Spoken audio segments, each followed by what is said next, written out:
While this laboratory work is ending, meanwhile the war of the waterways continues year-round in all weather.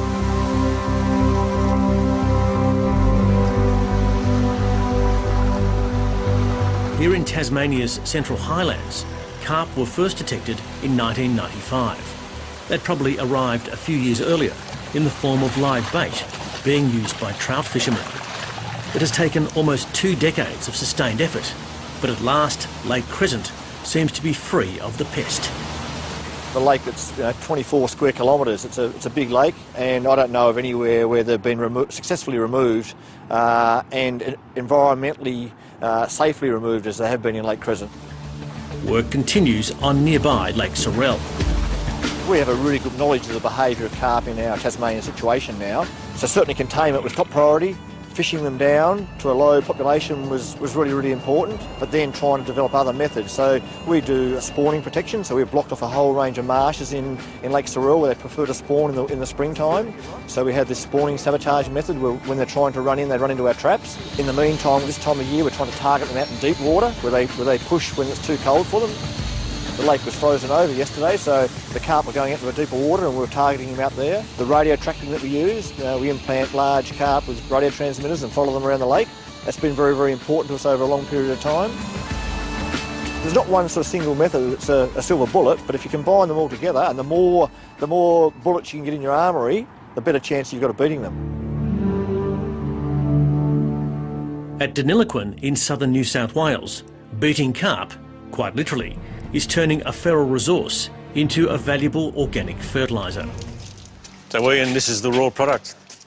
This is the raw product, yes. It's all been snap frozen before we get it. These have probably come from down in South Australia or perhaps from the Gippsland lakes. And you have to freeze them then ready for your cooking process, I take it? Yes, we do. Occasionally we'll accept fish which are fresh. If they've come out of somewhere very close, they can go straight into our mincer. Yes, and stand back because it's quite an event, the crush.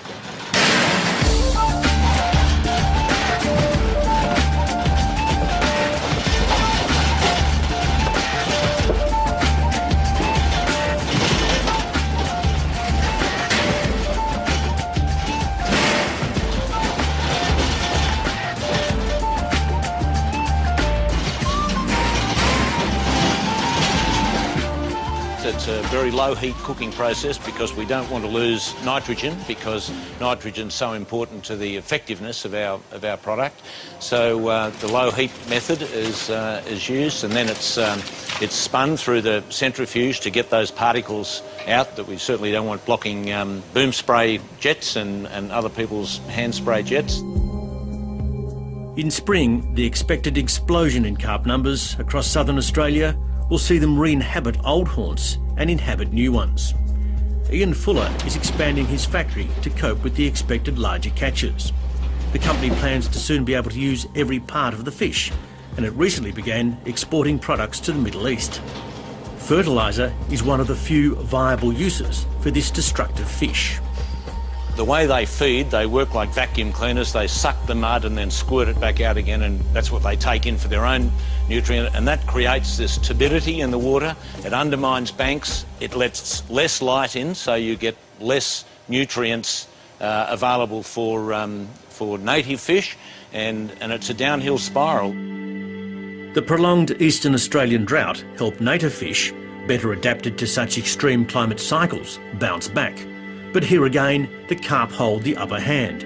The fish can live for 30 years. You know, really hard to beat these sorts of things once they're introduced. The real key is stopping them from being introduced. That's the real key. So public education, stopping them getting transferred to other waterways where they don't already exist.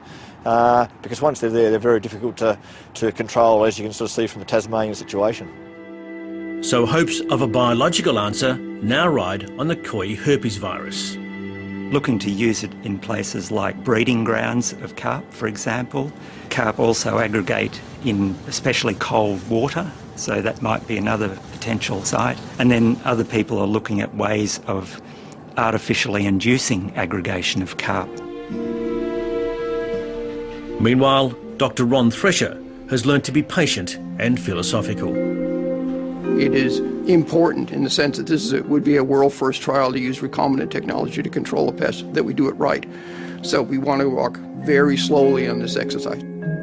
We do have a chance with integrated programs to make a difference on these populations and to enable our ecosystems to recover, but it needs dollars.